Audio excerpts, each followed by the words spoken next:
우리 오늘 하나님께서 주신 말씀 마가복음 4장 1절에서 20절 말씀입니다. 마가복음 4장 1절에서 20절 말씀.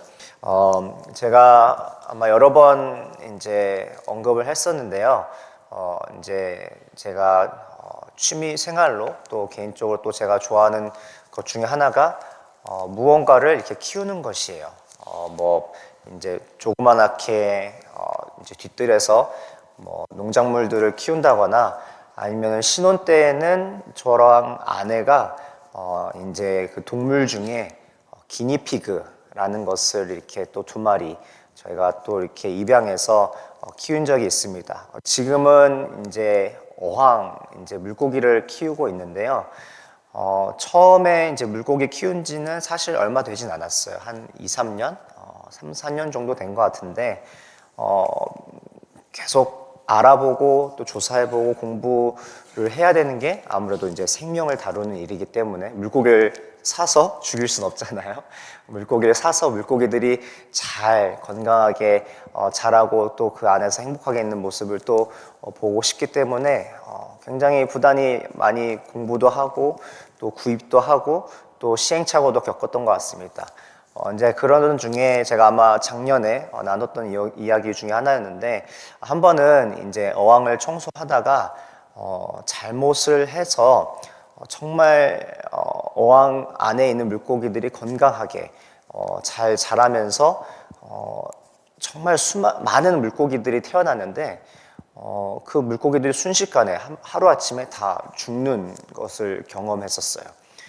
되게 신기하게도 그 일이 있기 몇 달 전에 그 어항에 물고기들이 고작 해봤자 한 8마리, 한 10마리 정도밖에 없었는데 그 안에 어떤 환경이나 그런 이제 조성했던 것들이 잘 자리를 잡아가면서 물고기들이 몇 달 사이에 순식간에 30마리, 갑자기 60마리, 80마리까지 이렇게 늘어나는 것이에요. 그것을 보면서 정말 그 살아가고 또 성장해 가는 그 환경과 그 터전이 정말 중요하구나라는 것을 좀 깨닫게 되었습니다. 사실 자녀를 키우는 입장에서는 이 말이 생소하지는 않죠. 예전에 잘 아는 이제 저희가 어렸을 때 많이 듣던 이야기들 중에 하나가 부모는 자식을 위해서 또 3번까지도 이사한다라는 말이 있을 정도로 자녀가 자라는 데에 그 환경과 그 여건들을 위해서 그 부모의 헌신이 나타나는 말들이 있습니다. 실제로 저 같은 경우에는 저희 부모님께서 이제 저희 아버지께서 이제 군에서 이제 몸담고 있었기 때문에 굉장히 많은 거의 어렸을 때 저의 모든 유년기를 새로운 곳에서, 새로운 환경에서, 새로운 학교에서, 새로운 도시에서 보내게 되었어요. 실제로 초등학교 때는 뭐 5-6번 정도는 이사한 것 같고요. 유치원 때는 뭐 말도 할 수 없고, 중학교는 1, 2, 3학년을 다 다른 학교를 다 다녔어요. 그렇게 하다 보니까 다양하게 제가 이제 저와 제 동생이 고등학교 올라갔을 때는 부모님께서 자연스럽게 저희의 그 이제 학업과 또 자라나는 여건에 대해서 고민을 하시게 되는 것이었습니다. 오늘 말씀, 우리가 함께 읽은 말씀은 그 성장하는 어떤 환경, 자라나는 조건에 대해서 비슷한 맥락에서 전해지는 말씀인데, 사실 교회를 오래 다니셨거나 또 말씀에 또 깊이 또 연구하고 또 관심 있어서 잘 묵상하셨던 분들은 이미 여러 번 들으셨을 예수님의 가르침입니다. 특별히 여러 가지 비유 중에 유명한 비유에 관한 것인데요. 바로 4가지 땅에 비유하여서 예수님께서 과연 말씀을 받을 때에 그 말씀을 받는 그 사람의 그 모습, 특별히 그 상태와 조건에 따라 어떻게 그 말씀의 씨앗들이 열매 맺게 되고 또 어떻게 하면은 말씀의 씨앗들이 자리 잡지 못하고 성장하지 못할까라는 것을 가르쳐 주시는 말씀입니다. 어제 말씀을 이제 묵상을 하면서 또 새롭게 몇 가지 또 다가오는 게 있어서 오늘 제가 여러분들과 함께 짧게 2가지 나누기 원하는데요. 저 같은 경우는 작년에 이제 영어권 주일에서 1년 쭉 2023년도를 주일을 쭉 마가복음을 설교를 했습니다. 그리고 또 감사하게도 올해 첫 시작을 1월 달과 2월 달을 마가복음을 함께 또 우리 학생들과 묵상을 하게 되었는데요. 그런데 작년에 말씀을 전했었던 본문이었음에도 불구하고 어제 이제 말씀을 준비하면서 또 새롭게 또 하나님께서 주셨던 은혜가 있는데, 바로 첫 번째는 신실하신 하나님의 은혜라는 것이었어요. 오늘 말씀을 보시면은 네 가지 땅에 대해서 예수 그리스도께서 비유로 말씀을 받는 그 사람의 마음의 밭에 대해서 설명을 하시지만은, 그 전에 앞서서 3절을 보시면은 바로 씨를 뿌리는 자가 있다고 말씀을 하십니다. 그리고 14절을 보시면 오늘 본문에 뿌리는 자는 말씀을 뿌리는 것이라고 설명을 하시고 계시지요. 네 가지의 땅, 이 모든 곳에 바로 씨를 뿌리시는 하나님의 모습을 어제 말씀을 묵상을 하면서 발견하게 되었습니다.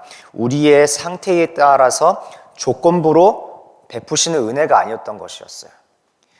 이 친구는 말씀을 잘 들을 만한 한 상태여서 말씀을 주시는 것이 아니라, 이 친구는 너무나 교만하고 그 마음에 거부하는 것이 너무나 심해서 말씀을 전하는 것을 기피하시는 것이 아니라, 이 모든 네 가지 땅에 바로 말씀을 뿌리시는 그 하나님은 그 어떠한 상황과 조건 가운데서도 있는 그 사람들을 향하여서 신실하게 말씀의 씨앗을 뿌리시는 것이었어요.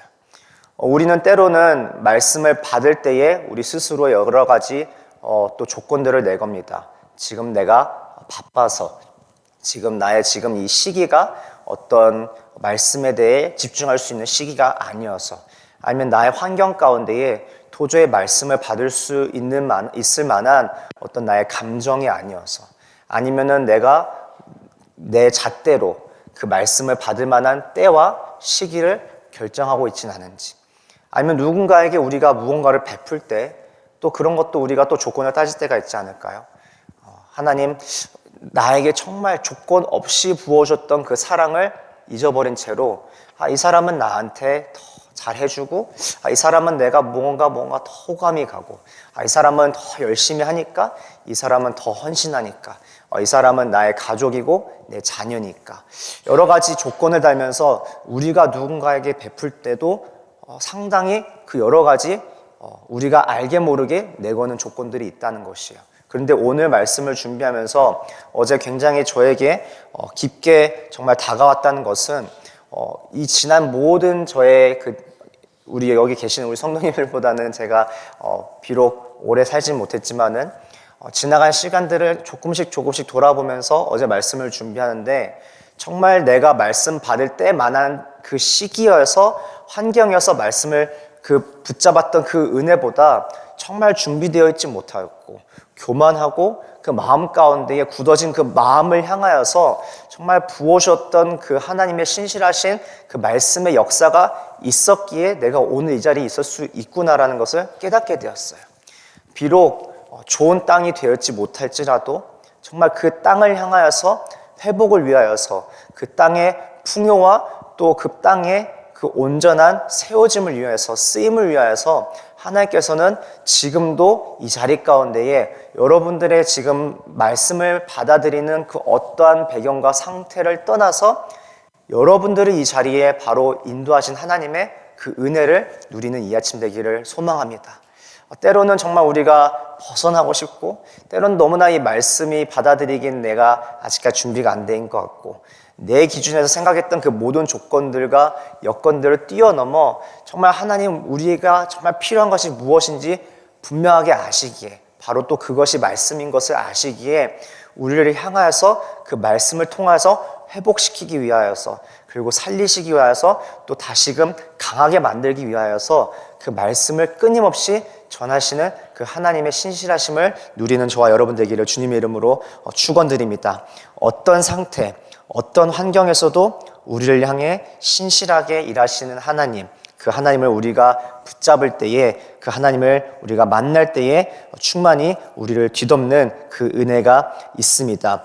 요한복음 1장 그리고 요한 1서 1장을 우리가 잘 주의 깊게 살펴보시면은 바로 이 말씀이 이제는 육신이 되어 찾아오신 예수님을 소개하는 내용이 있습니다. 특별히 요한복음 1장 14절을 보시면은 말씀이 육신이 되어 우리 가운데 거하심에 우리가 그의 영광을 보니 아버지의 독생자의 영광이요 은혜와 진리가 충만하더라.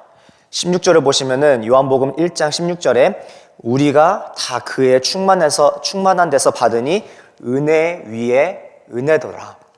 그리고 이 요한복음 1장 17절에는 이렇게 또 부가적으로 설명이 나와 있습니다. 율법은 모세로 말미암아 주신 것인데 은혜와 진리는 예수 그리스도로 말미암아 온 것이라. 우리가 삶을 살아가면서 또 어떻게 보면은 오늘 하루 우리가 간절히 구하며 하나님을 붙잡을 여러 가지 기도 제목이 있어요. 바로 이번 주에 있을 또 유스 겨울 수련회와 또 이번 주부터 시작된 여러 가지 사역들, 여성 집회나 큐티 나눔지기들의 또 모임, 큐티 나눔방이나 또 아니면 우리 삶 가운데 또 개인적으로 또 가정적으로 환경적으로 가지고 있는 여러 가지 다양한 소원들이 있는데 정말 그 모든 것들에 필요한 것들에게 주시는 그 답이 말씀이 있고 그 말씀을 통해서 부어주시는 그 은혜가 우리가 정말 간절히 필요한 것인데 그 말씀을 우리에게 더 친밀하고 깊숙하게 부어주시기 위해서 그 말씀이 바로 인간의 몸을 입어 예수 그리스도께서 우리 가운데 찾아오셨다는 것입니다.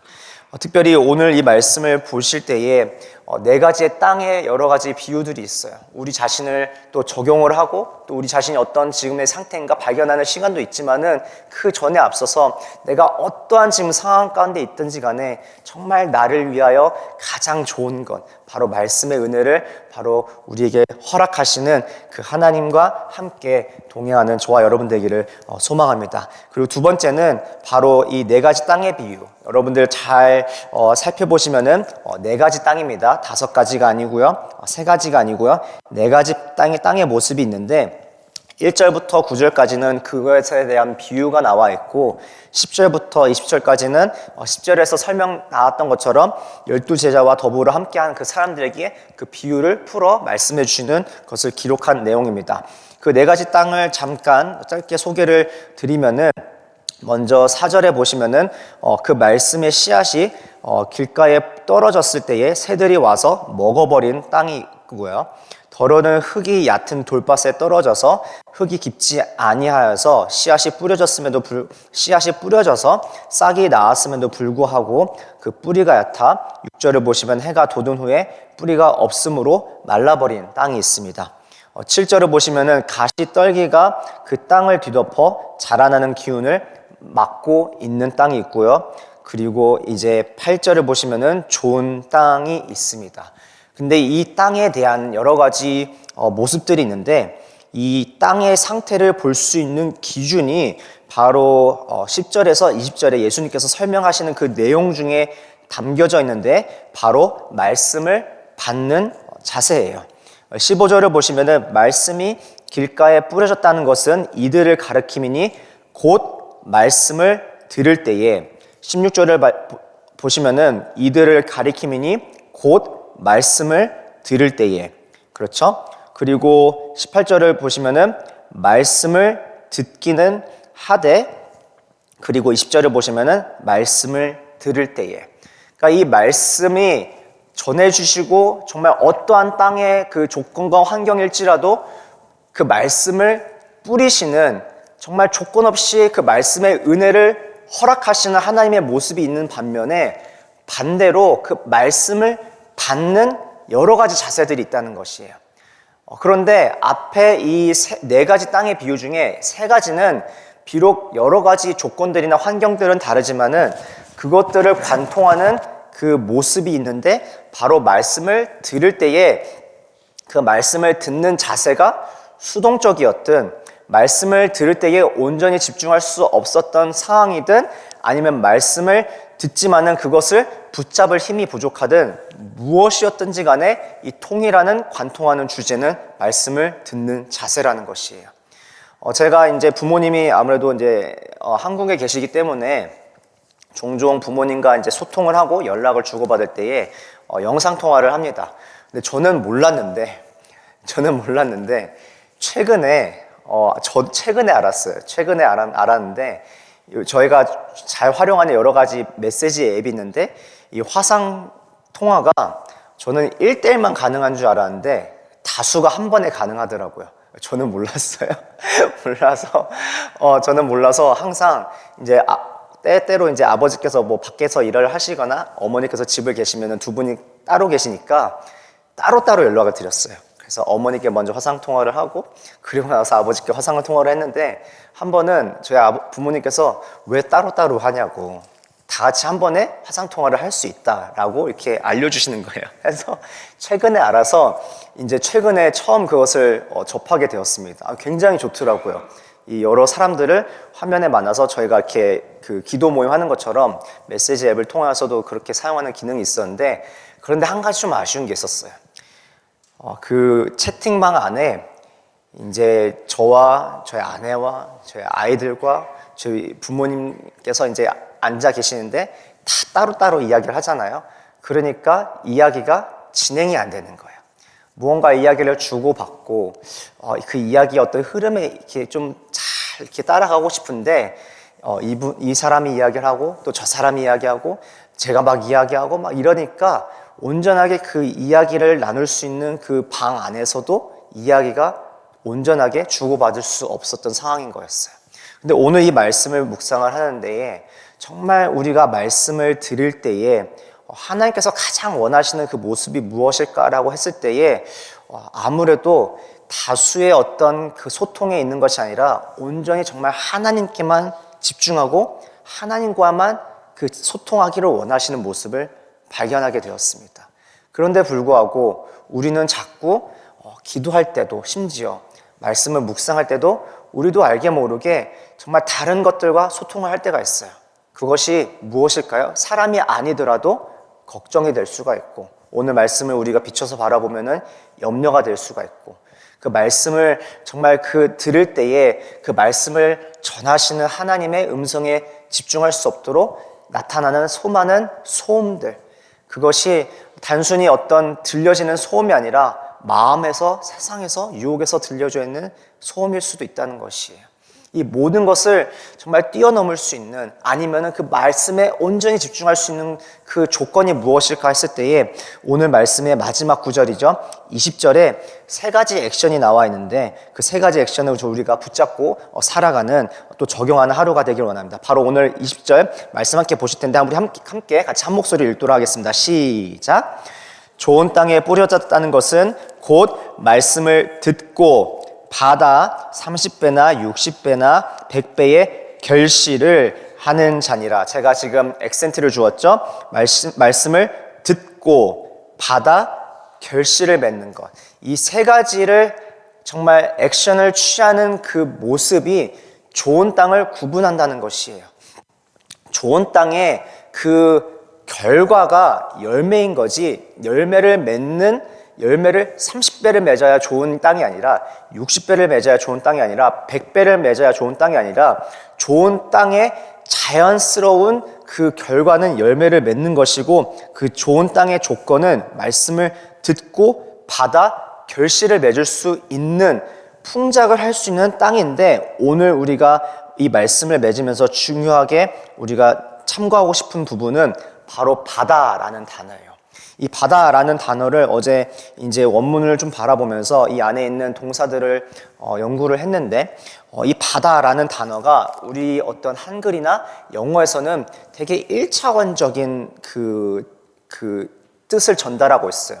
단순히 받다라고 생각을 하면은 우리가 무언가 수동적인 모습을 갖고 있는데, 이 바다라는 단어가 그 다른 부분에서 심지어 고대 문서에서 사용되어졌던 모습을 봤더니 줄다리기 할 때에 그 붙잡고 있는 어떤 사람의 모습을 표현하고 있더라고요.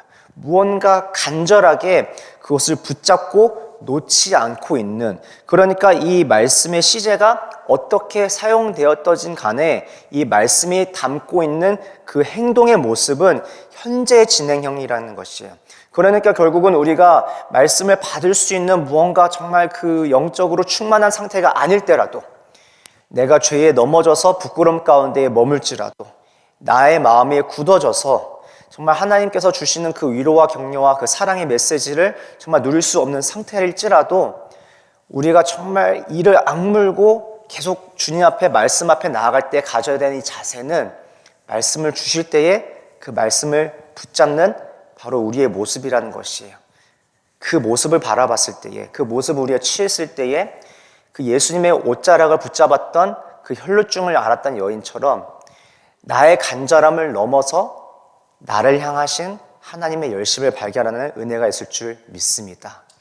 내가 정말 나는 1평, 2평밖에 안 된다 하나님, 그런 땅이에요. 그렇게 고백하시는 분들도 있을 것 같아요. 나의 지금 삶의 상태가 도저히 말이 아니에요.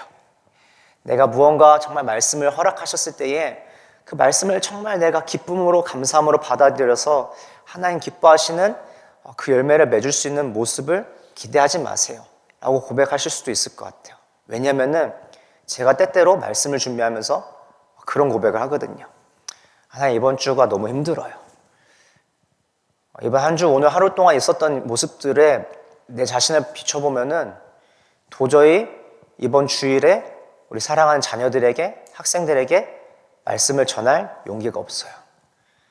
하나님, 내 자신을 바라보면은 도저히 이 말씀을 담대하게 전할 그런 존귀한 어떤 조건을 가지고 있지 않아요. 때로는 이 말씀이 너무나 따갑기만 하고 이 말씀이 너무나 부담이 돼서 도피하고 싶어요 라는 고백을 하지만은, 이 모든 지난 시간을 돌아봤을 때에 정말 그 말씀을 주셨던 것이 하나님의 은혜였고, 정말 말씀을 허락하시는 것이 하나님의 저를 향한 사랑이었고, 정말 나를 위해서 허락하셨던 그 말씀의 은혜가 이제는 나의 삶 속에 정말 허락하셨을 때에 우리 가정 가운데에, 우리 공동체 가운데에 풍성이 정말 전달되어지는 그런 귀한 2024년도 또 우리의 삶과 우리의 또 소명, 우리의 그 모든 모습이 되기를 간절히 소망합니다. 우리가 함께 기도하기 원하는 것은 이 제목이에요. 말씀을 들을 때에 하나님, 나의 조건, 나의 어떤 모습, 나의 능력이 있지 않고 정말 이 간절함으로 이 말씀을 붙잡게 하여 주시옵소서.